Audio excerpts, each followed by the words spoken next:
Hola, buenos días desde La Habana. Soy Joanny Sánchez y estoy aquí en este martes abriendo una a una las persianas de la ventana 14 para asomarme junto a ustedes a los temas y las noticias más importantes de este 20 de agosto de 2019 aquí en Cuba.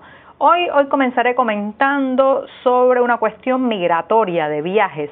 Panamá suspendió la llamada tarjeta de turismo para cubanos por supuestas anomalías en su emisión. También más de 25.000 firmas apoyan que el polizón cubano que viajó en la bodega de un avión se quede en Estados Unidos. Y la acelerada pérdida de audiencia de la televisión oficial me va a llevar hoy a hacer un comentario muy personal sobre qué efectos puede traer esa disminución. Y por último, una pincelada del clima. En temporada de ciclones reinauguran el radar de la bajada en el occidente de la isla. Y bien, presentados ya los temas, voy a pasar a revolver para tomarme el cafecito informativo. Ese que de lunes a viernes comparto junto a ustedes, recién colado, todavía caliente, breve porque hay que ahorrar, amargo como me gusta a mí, pero siempre necesario. Después de este primer sorbito del día, les recuerdo que pueden ampliar todas estas noticias y estos temas en las páginas del diario digital 14 y medio que hacemos desde dentro de la isla. También advertir a nuestros lectores residentes en territorio nacional que lamentablemente tendrán que hacer uso de proxies anónimos o de servicios de VPN para saltarse la censura contra nuestro sitio digital en los servidores cubanos. Y hechas estas advertencias, voy a pasar al primer tema que ya les anuncié, está relacionado con los viajes a Panamá. Resulta que, como hemos anunciado ya en este programa Ventana 14, a finales del mes de julio, las autoridades migratorias panameñas suspendieron la llamada tarjeta o carta de turistas que se le estaba entregando a los cubanos para ir de compras a este país ismeño. Esto fue una suspensión temporal que todavía no se ha reanudado, pero lo nuevo, la novedad que ha salido esta semana es que esa cancelación o suspensión temporal de la tarjeta de turismo llegó debido a anomalías, a irregularidades detectadas por el gobierno panameño en la asignación, el mecanismo de entrega de estas tarjetas en Cuba, en el consulado panameño de La Habana. Esto, señores, era un secreto a voces que el día que habilitaban la posibilidad de que las personas a través de la red de redes de internet sacaran una cita para obtener una de estas tarjetas de turismo, en breves minutos y de manera sorprendente, y digo sorprendente entrecomillado, los turnos para ese consulado se agotaban, algo similar a lo que han denunciado varios clientes del consulado mexicano. Entonces las autoridades detectaron que algo pasaba allí porque según se ha podido conocer, si se abrían cupos para citas, unos 500 o 600 cupos, de pronto de golpe pues se llenaban y se acababan en 15 minutos. Entonces se especula, y esto es presuntamente, había un truco tecnológico que agarraba todos estos cupos, todas estas citas, las acaparaba a través de la tecnología y lo vendían en $500. La tarjeta vale solo $20 en el consulado, por tanto, multiplicaban por muchísimas veces el valor de la tarjeta para obtener solamente la cita para entrar al consulado. Como decía, esto es un secreto a voces, solamente había que asomarse a los sitios clasificados, a los sitios de anuncios donde se compra casi de todo en esta isla y ver allí cómo se proponían estos turnos, estas citas en el consulado panameño. De manera que todos sabíamos cómo funcionaba esto, que había elementos de truco o corrupción y bueno, pues ha explotado y eso ha traído como consecuencia un daño a los viajeros cubanos que ahora están pues en ascuas mirando cuándo se va a reanudar este tema de la tarjeta de turismo, y mientras tanto pues está en pausa. Dicen las autoridades que no es de manera permanente, que se va a volver a instaurar, y de alguna manera les interesa mucho a los panameños, porque recuerden que recientemente la administración de la zona libre de Colón advirtió que más del 40% de los más de 57,000 turistas que fueron de compras a ese emporio comercial, pues más del 40% de esos 57,000 eran cubanos, las llamadas mulas cubanas que van allí a abastecerse de casi todo para importarlo a territorio nacional y venderlo en el mercado informal. Así que Panamá parece estar interesado, pero por el momento tarjeta de turismo no hay. Esperemos que cuando regrese venga de una manera más transparente, sin trucos, sin corrupción y sin malos manejos. Y con esto me voy rápidamente a otro tema que también está relacionado con la migración. Como saben, en los últimos días ha sido titular y noticia de primera plana la llegada de un joven cubano, Junier García Duarte, que viajó como polizón en el área de carga de un avión procedente de La Habana hacia Miami.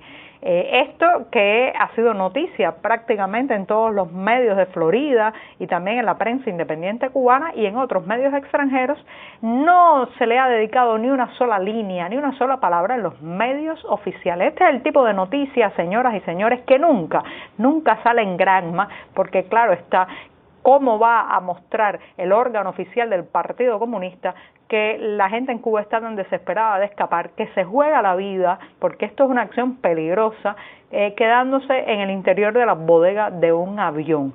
Bien, este joven, García Duarte, ya ha generado mucha solidaridad de personas que están pidiendo al gobierno estadounidense que valoren encarecidamente su caso, que no lo devuelvan a la isla, donde puede ser procesado judicialmente, precisamente por haberse quedado en la zona de equipaje, haberse introducido en la zona de equipaje de un avión en el Aeropuerto Internacional José Martí cuando era trabajador de esa terminal aérea, o sea, violó de alguna manera el procedimiento laboral administrativo y podría ir a prisión, además de recibir una sanción laboral, podría ir a prisión precisamente por esta acción. Ya se han recopilado más de 25,000 firmas a través de una petición online en internet para que este joven logre quedarse allí.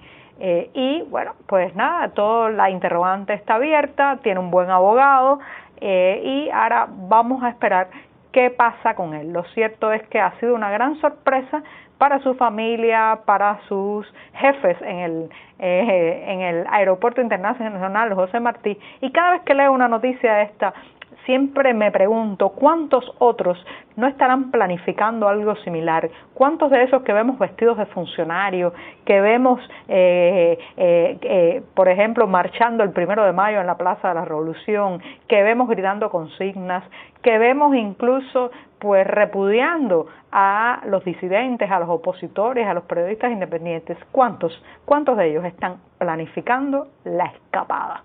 Y con esto me voy rápidamente a un tema que es una reflexión muy personal, y es la pérdida galopante de audiencia, de número de espectadores, oyentes, televidentes, que están sufriendo los medios nacionales o medios oficiales. Este es un proceso acelerado. Yo creo que hay una complejización de la sociedad cubana que está en parte también dada por el consumo de contenido, cómo se ha diversificado. Gracias a las nuevas tecnologías, a lo que yo llamo Sun Memory Flash o Sun Memory USB, las pequeñas memorias USB, la llegada de los discos duros externos, la aparición del paquete, ese compendio de contenido audiovisual que se vende fundamentalmente en mercado informal. Todo eso ha hecho que la audiencia cubana cada vez sea más diversa y que encontremos cada vez más personas, sobre todo en los estamentos más jóvenes, en las edades más más breves o más juveniles, que no consumen casi ningún producto o muy pocos productos de lo que se transmite en la parrilla televisiva oficial. ¿Qué trae esto como consecuencia? Bueno, una diversificación de referencias. Ya no son aquellos años, recuerdo los años 80, que todos conocíamos al dedillo las frases que decían los dibujos animados, los personajes de la telenovela nacional, lo que había salido en el noticiero estelar de la noche, sino que ahora hay una buena parte de la población que tiene otras referencias, que consumen dibujos animados manga, las telenovelas que trae el paquete, lo que le copia a un amigo que tuvo acceso a Netflix, en fin. Y por otro lado, hay una disminución entonces de la presencia y la ascendencia, podríamos llamar, de la propaganda ideológica oficial sobre estas personas. No nos engañemos, la televisión nacional ha jugado un papel de adoctrinamiento político por décadas. Era entre col y col, colocaban su lechuga ideológica y política, sus mensajes muy puntuales de interés oficial de colocar en la mente de las personas, y ahora eso se está rompiendo, sobre todo en las generaciones más jóvenes. Así que, por un lado, tenemos una complejización del consumo de contenido audiovisual y, por otro, nos hemos vuelto un poco más impermeables a esta propaganda oficial, en parte porque no nos sentamos frente a la pequeña pantalla a consumir la papilla televisiva que se elabora, gestiona en los centros de poder cubanos, y a partir de las pautas claras de censura o de interés ideológico del Partido Comunista. Y me voy rápidamente con una pincelada que está relacionada con el clima. Finalmente, después de 4 años, el radar de la bajada vuelve a mirar el occidente cubano para custodiarlo de los fenómenos meteorológicos en plena temporada ciclónica. Claro está que esto es muy importante.